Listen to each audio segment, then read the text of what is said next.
સદગુરુ કૃપા કરે તો શું ન થાય. સંત મિલન કો જાઈએ તજી મોઘ માન અભિમાન, જુગ જુ પાવયાગે ધરો કોટી યજ્ઞ સમાન. મારા રામ, મારા શ્યામ અને મારા ઘનશ્યામના મણકા.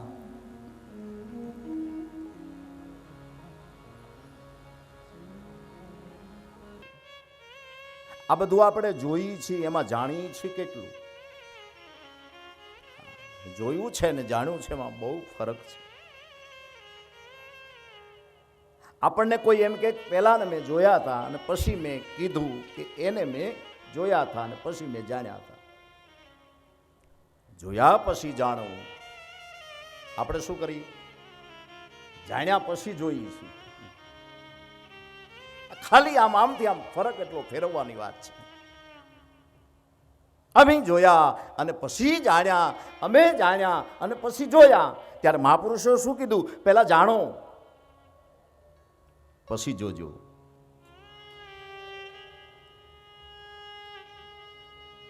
ફળશ્રુતિ ત્યારે મળે. અને આપણી દેહાડની જગ્યાની વંશ પરંપરાઓ તો તમે જો કેટલી ઉજળી છે.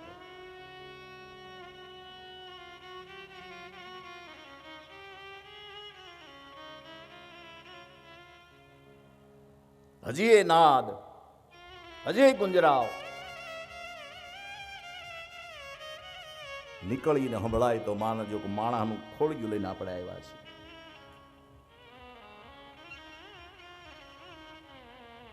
હાલો આજ એવી અનંતની યાત્રાએ આપણે બધા સાથે નીકળીએ.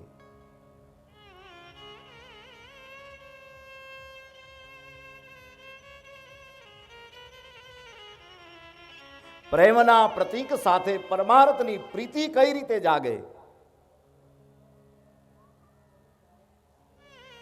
પછી બધા જુદી જુદી રીતે પોતાની વાણીમાં વર્ણવ્યું.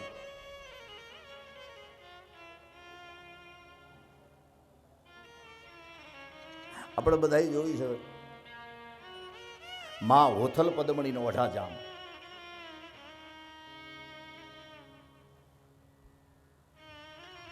એક પ્રેમનું પ્રતીક તરીકે આપણે જોયા છે. પરમાર્થના પ્રતીક તરીકે આપણે નજરઅંદાજ કોઈ દી કરી જ નથી. ઓઢાજામ અને માં હોથલ, માતૃત્વ એવું છે. જેમ માં જીજાબાઈ શિવાજીને કીધું બેટા આમ કરજો, હાલડા ગાય ગાય ધર્મની રક્ષા માટે સંબોધિત કર્યા ગર્ભમાં રહી. આવી માં હોથલ આપણે પ્રેમના પ્રતીક તરીકે જોયા છે, પરમાર્થના ડગલે હાલતા જોયા નથી.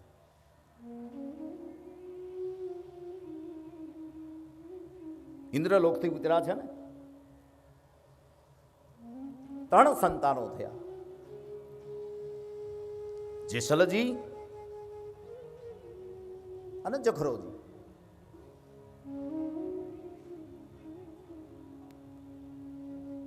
એક દિવસની ઘટના ઘટે છે. પિરાણા પાટણના ગામમાંથી માનવ પક્ષી હાવજને મારી અને કચેરીમાં આવે છે. જો ધ્યાન દેજો શરૂઆતથી, ક્યાંથી ક્યાં આપણી આ દેહાણી પોગી છે સાહેબ.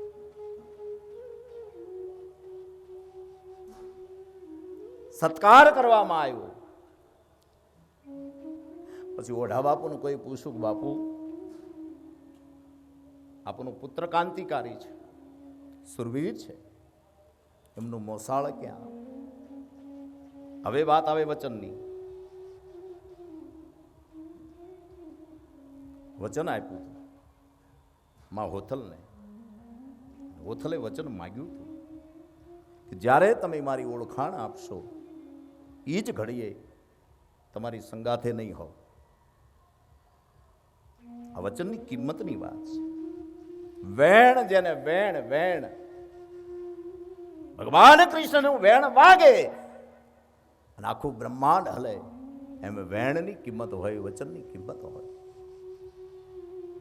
કોઈ કટાક્ષ કરીને કીધું કે નાનું ઘર હશે એટલે કદાચ મોહાળનું નામ નહીં દેવામાં સંકોચ અનુભવાતો હશે.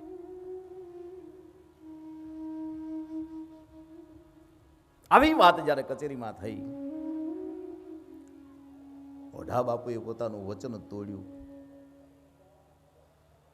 તૂટતાની સાથે ખબર પડી માં હોથલને કે વચન ભંગ થયું છે. એક ચિઠ્ઠી લખી છે, તમે વચન ભંગ થયા છો, હવે હું તમારાથી અળગી થાઉં છું. આપણો સંગાત અહીં પૂરો થયો અને હવે જેદી દીકરાના લગ્ન હશે તેદી હું પોખવા જરૂર આવીશ.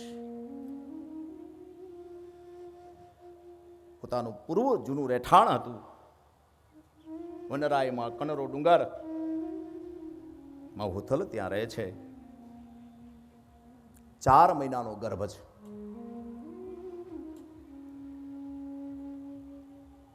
પ્રસવની પીડા વેઠી એક પુત્રને જન્મ આપ્યો. એ ત્રીજાનું નામ ગાંગોજી પડ્યું. સમય જાતા મોટા પુત્રના લગ્નમાં માં હોથલ આવે છે. પોતાની જ ભત્રીજી પરિમય દે આશીર્વાદ આપે છે ત્યારે ભત્રીજી ફૂઈ આગળ માગે છે કે તમારી અમારી ભેગા સાથે અમારી ભેગા ન રહી શકો.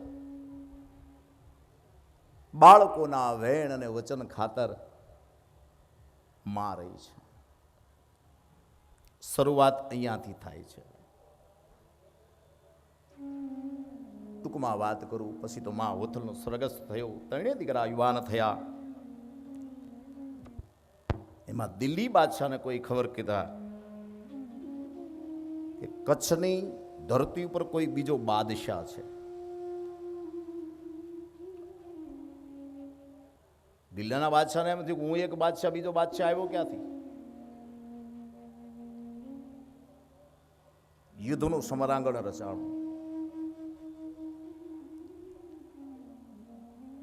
બંને મોટા ભાઈઓની સાથે ગાંગાજીને ખબર પડી ગાંગોજી ગયા છે. યુદ્ધ થયું, ઘર સમયુદ્ધ થયું. હજારો ભીલો એની સાથે જોડાણા છે. અમુક સમય યુદ્ધ ચાલ્યું. આ પ્રેમની વાત છે. પછી પરમાર્થ ક્યાંથી લાગે છે? યુદ્ધ થયું, ખૂબ ગવાણા. ગાંગોજી ખૂબ ગવાણા યુદ્ધમાં. પોતાના વતન જે જન્મ ને જ્યાં ઉછેર થયો છે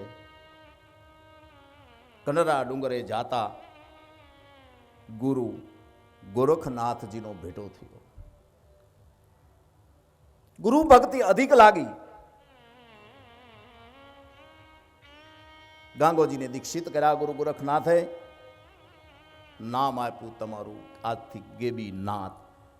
બોલીએ ગેબીનાથજી મહારાજની જય. થાન પાસેની આ પાંચાળની ધરતી એને ચેતવવાનો આદેશ કર્યો. બ્રહ્મરુખામાં ગઈ અજ્ઞાતવાસમાં ગેબીનાથે ખૂબ તપ કર્યું વસ્તીને ચેતવવા. જાય પણ કોઈને મળે નહીં. એ બ્રહ્મગુફા યોગ સાધના કરી. ગેબીનાથજી સાધના દરમિયાન ભાગ્યે જ કોઈને દર્શન આપતા. પણ એક દિવસની ઘટનાઓ ઘટતી હોય છે. થાનગઢના ભગત મેપા કુંભાર બ્રહ્મગુફાની બહારથી ચિલાણન તળાવમાંથી માટી લઈને આવે છે અને ગેબીનાથના દર્શન થાય છે. સ્પર્શ કર્યો, બથમા લીધા, ચિત્ર આખું જુદું થયું. મુમન લાગી તુમના ને તુમન લાગી મુમ.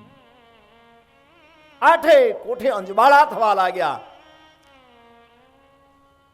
હવે તમે વિચાર કરો કે જેના સ્પર્શ માત્રથી આટલી ઉર્જા થતી હોય તો સંયમ આપણને કોઈ મળે એવા મહાપુરુષ અને ખાલી એની દ્રષ્ટિ આપણી દ્રષ્ટિમાં પડે તો શું ન થાય.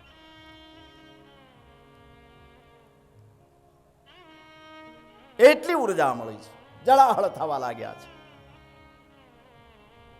એ આપા મેપાની દિવ્યતાને જોઈ અને મોલડીના આપા હતા કાઠી બાપુ, એની ખૂબ એની સેવા કરી. એકવાર મને ગેબીનાથના દર્શન થાય બસ, અને ગેબીનાથનો ભેટો કરાયો. મેળાપ થતા પછી તો એવી આમાં માલિપાથી જે આઠે કોઠાને ટાઢક વળવાની હોય ને, આપણે ઉનાળાનો સમય હોહ પડતો હોય, હોહ, અને કોઈ આપણને પાણી આપે કેટલી ટાઢક વળે. અને એ પરંપરા એ ધર્મના વડલાયની જેમ વડવાય, જેમ વડલાને કોઈ વડવાયું ફૂટે, એમ સત ધર્મની, નીતિની, તપની, સાધનાની, આત્મજ્ઞાનની, નેકી ટેકીની, શરણાગતિની અને વાત્સલ્યની ગંગાઓ વહેતી થઈ.